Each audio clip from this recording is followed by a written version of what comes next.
श्री सद्गुरुनाथ महाराज की जय।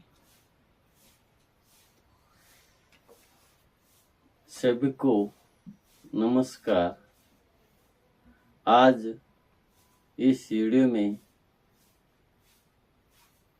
शिव भक्त लिखित वेद मंथन गाथा इस ग्रंथ का 6वां मंथन, उसी मंथन का विवरण देने जा रहा हूँ। इसमें जो भी कुछ चूक भूल होने पर मुझे सभी क्षमा कीजिए। राम राम।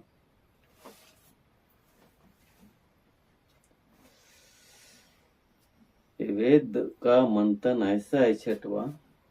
सद्गुरु कृपा से कृतार्थ बनकर गीता के गुण गाए,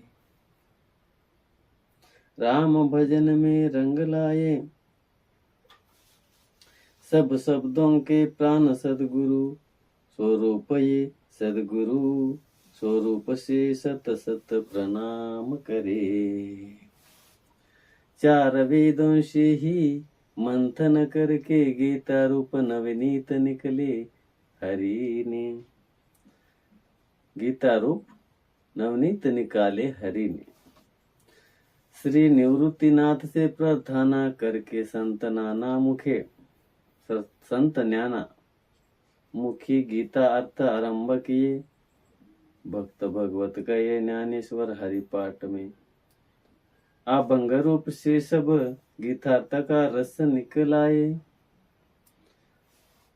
इसी मंथन का विवरण यहाँ आज मैं देने जा रहा हूँ।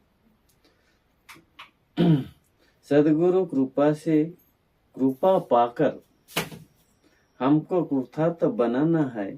श्री मद भगवत गीता के गुण नाना प्रकार से हम गीता के ही, इस गीता शास्त्र का ही आचरण करके हम चलना है और गीता के ही गुण गाना है। श्रीमद् भगवद गीता में अनेक से अनेक इस जीवन में अनेक प्रश्नों के उत्तर, प्रत्येक प्रश्न का उत्तर मिलता है। भगवान के नाम स्मरण भजन में रंग लाना है। भगवान के नाम स्मरण आदि हम करना है, भजन में रंग लाना है और नियमित कर्म से ही चलना है। सब शब्दों के प्राण सद्गुरु के स्वरूप होते हैं। सब प्राण सद्गुरु के स्वरूप ही होते। सद्गुरु के स्वरूप को हम सत अनेक सत हम उनको प्रणाम करना चाहिए। सद्गुरु बिना मानव जीवन व्यर्थ कहा गया है। 4 वेदों को ही श्री हरि ने मंथन करके श्रीमद् भगवद गीता के स्वरूप नवनीत निकाले है। श्री हरि ने गीता 4 वेदों के ही सब सारांश इसमें ही मिलता है। उसी वेद मत भगवद गीता का सारांश श्री निवृत्तिनाथ से भावपूर्वक प्रार्थना करके उनके शिष्य संत ज्ञानेश्वर मुख से ही गीतार्थ हरि ने आरंभ किया है। संत ज्ञानेश्वर महाराज का अवतार भी हरि का ही होता है, इसीलिए उनके गुरु श्री निवृत्तिनाथ से भावपूर्वक प्रार्थना करके उनके शिष्य संत ज्ञानेश्वर मुख से गीतार्थ हरि ने आरंभ किया है। ये सब हरि का ही, श्री हरि का ही चमत्कार होता है। ये सब कार्य संत ज्ञानेश्वर को श्री हरि ने ही करवाया है। स्वयं श्री आकर है इस कार्य को निभाया है। भक्त भगवत कहते हैं ज्ञानेश्वर हरि पाठ में सब अभंग रूप से गीता अर्थ का रस निकलाए। शिव भक्त भगवत कहते हैं, श्री संत ज्ञानेश्वर लिखित हरिपाठ, श्री ज्ञानेश्वर हरिपाठ शास्त्र में सिर्फ 28 मंथन यानी 28 अभंग में ये संपूर्ण श्रीमद् भगवत गीता, 4 वेद, 18 पुराण से शास्त्र का सभी का भाव अर्थ सारांश मिलता है, सिर्फ 28 मंथन में ही। श्री संत ज्ञानेश्वर ने लिखे हुए 28 अभंग में भी सभी शास्त्रों का अर्थ मिल जाता है। इस वेद मंथन गाथा के मंथन में शिव भक्त भगवत कहते हैं, श्री हरि ने 4 वेदों को नवनीत मंथन कर श्रीमद् भगवत गीता के स्वरूप को विवरण लिखा है। श्रीमद् भगवत गीता का स्वरूप पर विवरण लिखा है। इस जगत के मानवों को सद्गुरु कृपा संपाद कर कृतार्थ बनाना है। इस संसार के सभी मानवों को कृतार्थ बनाने के लिए श्री हरि ने गीता का उपदेश अर्जुन को दिया है। कारण सब शब्दों के मूल सद्गुरु नाथ के ही स्वरूप होते हैं। वहाँ श्री हरि अर्जुन के सद्गुरु बने सद्गुरु नाथ के स्वरूप होते हैं। कारण सब शब्दों के मूल, सभी सत्य शब्दों के मूल ही सद्गुरु ही होते हैं। उस स्वरूप को सत सत प्रणाम हो और पूर्व ऐसे विचारों का बगीचा यानी सत सत प्रणाम हो सदगुरु को, अपूर्व ऐसे विचारों का बगीचा यानी श्रीमद् भगवत गीता एक आध्यात्म विद्या का बगीचे के जैसा ये शास्त्र होता है। 4 वेद और अनेक ग्रंथों से मंथन करके गीता रूप को नवनीत निकाले हैं। इसीलिए संत ज्ञानेश्वर सब श्रेष्ठियों को प्रार्थना करते हैं कि शरद ऋतु में चंद्र प्रकाश में उसमें से अमृत बिंदु चकोर के बच्चे मोर जिसने हल्लू से सेवन करते हैं, उसके जैसे इस वेद मंथन गाथा से आनंद हमें लेना है। वैसे इस वेद मंथन गाथा का आनंद हम लेना है। जैसे ही चकोर के बच्चे हल्लू से ऊपर अमृत बिंदु को जितने हल्लू से सेवन करते हैं, वैसे ही हम इस वेद मंथन गाथा से आनंद हम लेना है। संत ज्ञानेश्वर महाराज कहते हैं कि जैसे छोटे बच्चों के तोते शब्द अच्छे मीठे मीठे लगते हैं, वैसे ही माता पिता को समाधान देते हैं, वैसे ही मेरे ये शब्द तुम सब संत सज्जन जनों को मीठे मीठे करके ले।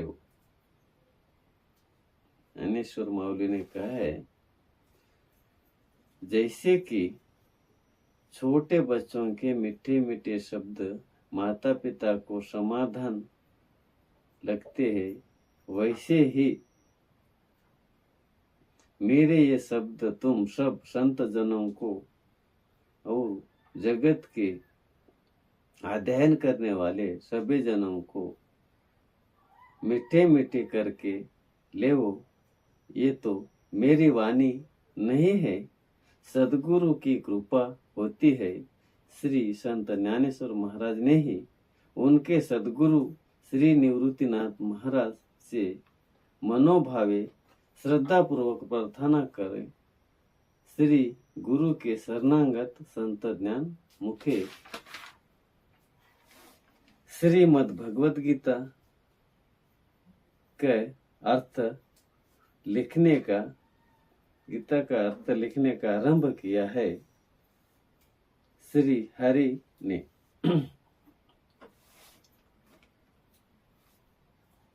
श्री संत ज्ञानेश्वर महाराज से श्री हरि ने स्वयं ही मराठी भाषा में ज्ञानेश्वरी लिखवाई गई है। पुत्र भोल से, पुत्र लोभ से मोहित हुआ धृतराष्ट्र। पुत्र लोभ से मोहित हुआ धृतराष्ट्र संजय को कुरुक्षेत्र पर जमे हुए कौरव और पांडव। संजय को कुरुक्षेत्र पर जमे हुए कौरव और पांडव क्या करते हैं, इसी बात की हकीकत पूछते हैं। व्यास ने दिव्या दृष्टि के सहायता से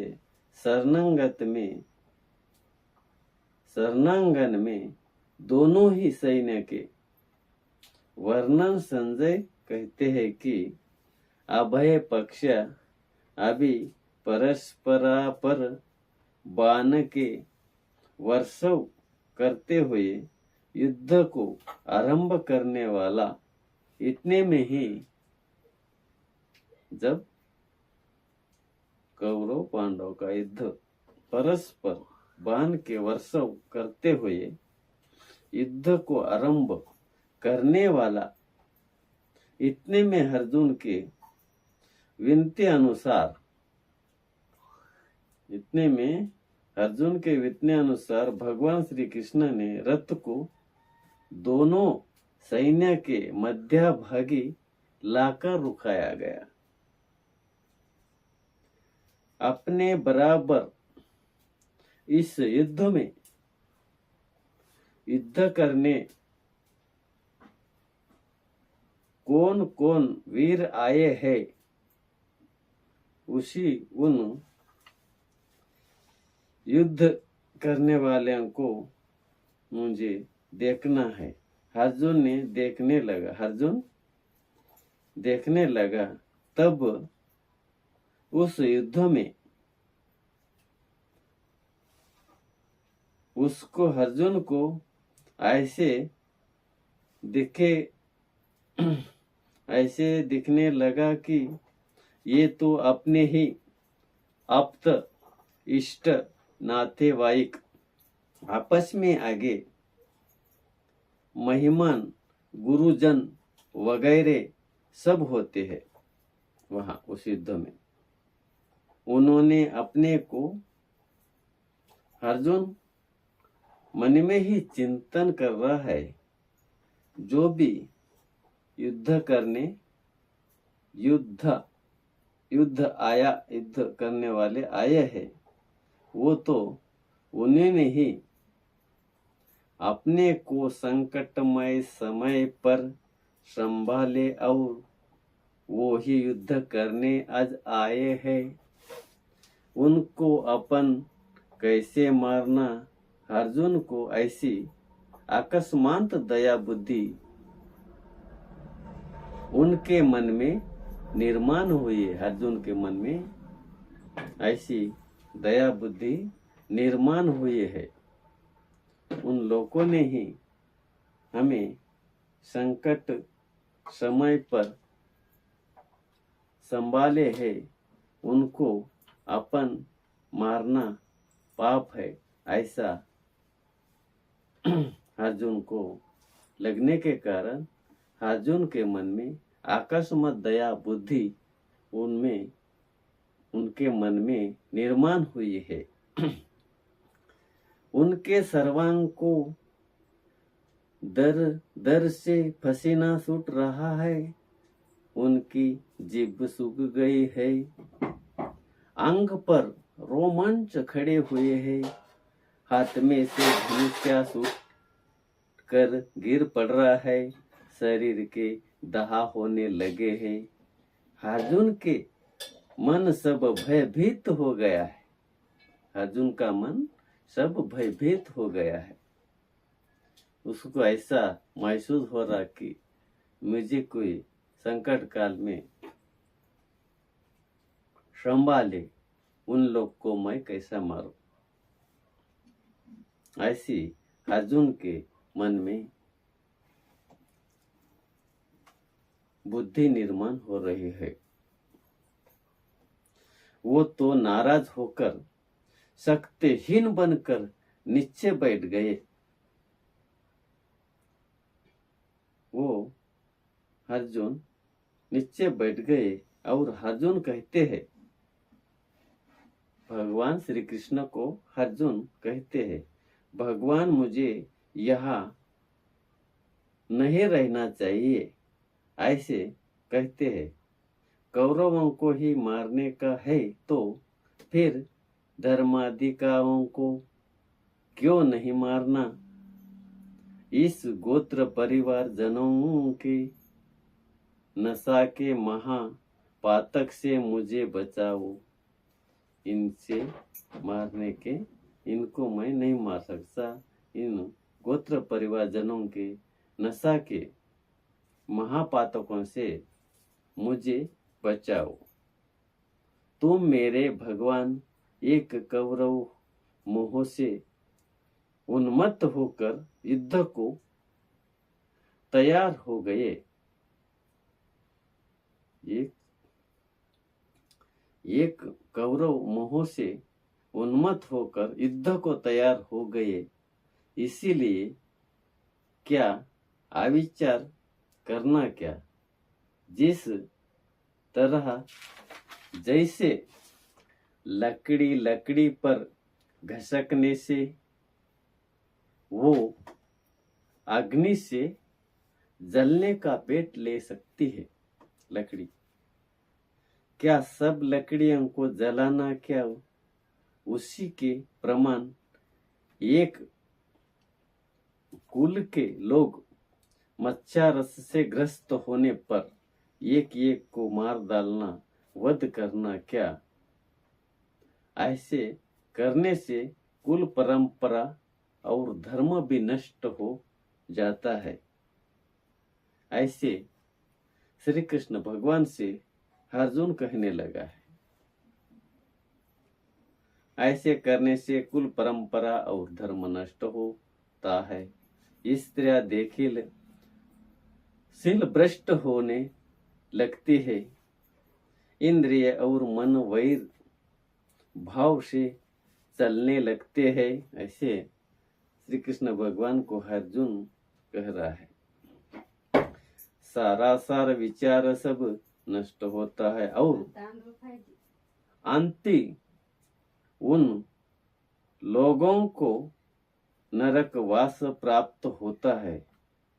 ऐसा अर्जुन कहने लगा है, ऐसे होना तो फिर शास्त्र छोड़ के मरण प्राप्त होना ही मुझे अच्छा लगता है। अर्जुन कहते हैं, ऐसे होना है तो फिर शास्त्र छोड़कर मुझे मरण प्राप्त होना ही मुझे अच्छा है। पर नरक से छोड़ मुझे नको, नरक से जोड़ मुझे नको, ऐसा अर्जुन कहने लगा है।